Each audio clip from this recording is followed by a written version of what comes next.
ശ്രീനിയേട്ടനയുടെ ജീവിതം പങ്കുവച്ചിട്ടുള്ള മഹത് വ്യക്തികളിരിക്കുമ്പോൾ എനിക്ക് വളരെ കുറച്ച് സ്വകാര്യ നിമിഷങ്ങളേ ഉള്ളൂ. അത് ഞാൻ പറയുന്നതിലും കാര്യമില്ല, വളരെ ചെറുതായി പോകും.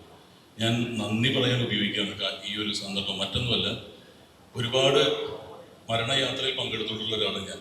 ഓരോ സിനിമാ താരങ്ങൾ, കവിയൂർ പൊന്നമ്മ ചേച്ചി, KP ലളിതയും, ഇന്നസെൻ്റ് ഏട്ടനും, ഇപ്പോൾ ശ്രീനിയേട്ടനും, ഞാൻ ഓരോ മരണയാത്രയിലും ശ്രദ്ധിക്കുന്നത് അദ്ദേഹവുമായിട്ട് അല്ലെങ്കിൽ മരിച്ച വ്യക്തിയുമായിട്ട് അടുത്ത ആൾക്കാരുടെ മുഖമാണ്. ഞാൻ ഇന്നലെ മുഴുവൻ ശ്രദ്ധിച്ചത് സത്യൻ സാറിൻ്റെ മുഖമായിരുന്നു.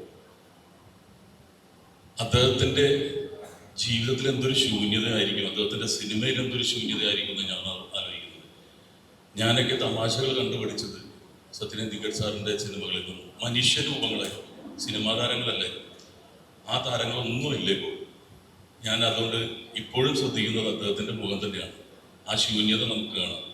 എന്നെ ഇന്നലെ വിളിച്ചിട്ട് നരേന്ദ്രൻ ചേട്ടൻ, ശ്രീനിയേട്ടൻ്റെ അടുത്ത ആൾ വിളിച്ചിട്ട് പറയുകയാണ്,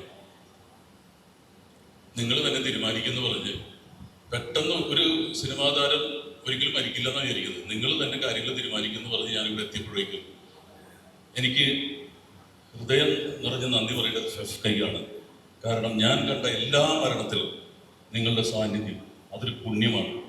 അത് അഭിനന്ദിക്കുകയല്ല, ഹൃദയം തൊട്ട് നന്ദി പറയാണ്. കാരണം നമ്മളവിടെ ചെല്ലുമ്പോൾ അതിന് കയ്യടി തരേണ്ടതാണ്. പക്ഷേ ആദരാഞ്ജലികൾ അർപ്പിക്കുന്ന സമയത്ത് കയ്യടി പാടില്ല.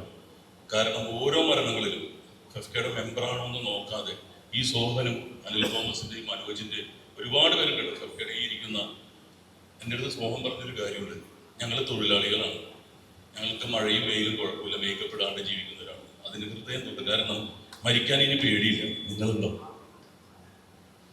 ലാസ്റ്റ് ഷൂട്ട് ശ്രീനിയേട്ടൻ്റെ ഞങ്ങൾ ഒന്നിച്ചായിരുന്നു അമൃതയിൽ. പ്രദീപേട്ടനുണ്ടായിരുന്നു. പ്രദീപേട്ടനെ ഞാൻ ക്ഷണിക്കുകയാണ്. ലാസ്റ്റത്തെ ക്യാമറ ഫേസ് ചെയ്യുന്നു. പിന്നെ ഏറ്റവും വലിയൊരു സ്വകാര്യ രഹസ്യം എന്ന് പറഞ്ഞാൽ എൻ്റെ തൊട്ടിപ്പുറത്തെ ഡോക്ടറായിരുന്നു ഡോക്ടർ വിവേക്, ഓർത്തോൻ്റെ ഹെഡാണ് അമൃതയിൽ. ശ്രീനിയേട്ടൻ അവിടെ വരും, ഞാനിപ്പുറത്തുണ്ടെന്ന് അറിയാം, ഞങ്ങൾ തമ്മിൽ കാണാറില്ല. വീട്ടിൽ ചെന്നിട്ട് ഫോൺ ചെയ്യും. അദ്ദേഹം മരിക്കാൻ തയ്യാറല്ലായിരുന്നു. മരിക്കാൻ തയ്യാറായിരുന്നെങ്കിൽ എഴുതി വെച്ചതിൻ്റെ കാര്യങ്ങളൊക്കെ. അതുകൊണ്ട് ഒരു കഥ എഴുതി പൂർത്തിയാക്കാതെയാണ് അദ്ദേഹം പോയിട്ടുള്ളത്. മറ്റേതെങ്കിലും തീരത്ത് നമുക്ക് കണ്ടുമുട്ടാം. അവിടെയും ഒരു സത്യനന്ദിഗഡ് സിനിമ നമുക്ക് പ്രതീക്ഷിക്കാം. എല്ലാവരും